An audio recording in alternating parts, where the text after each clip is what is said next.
Hey, local Airstreamers.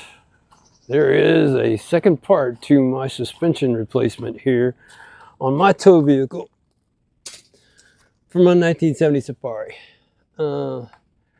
Originally I wanted to keep the stock springs on the back, replace the shocks and get away with it.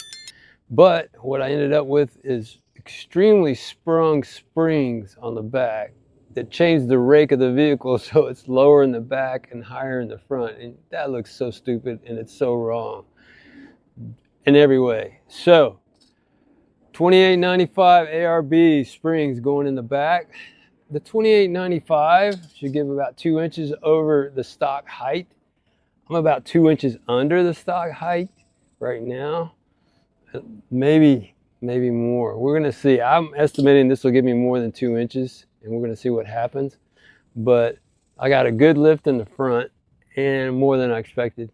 And so now I'm having to go back, drop the rear end on this, drop in without any help these number 2895 ARBs, OMEs, whatever, old Man Emu, and try to level this thing up and get the rake correct. The rake is the angle of the vehicle, and the rake is way off right now. I'm looking at the hood of my car as I'm driving. It looks really bad, and it works even worse. So springs are sprung. Don't forget that. If you've got an old Toyota 4Runner V8, mine's a 2005 V8 4.7 liter, you're probably sprung out at 300,000 miles, along with everything else that might be going wrong. I feel like sometimes I'm rearranging the deck chairs on the Titanic here, but this is the choice I have, because this probably, as far as I hope, this is my last gas-powered vehicle I ever own right here. And I'm gonna ride it out. But anyway, that's what's happening today.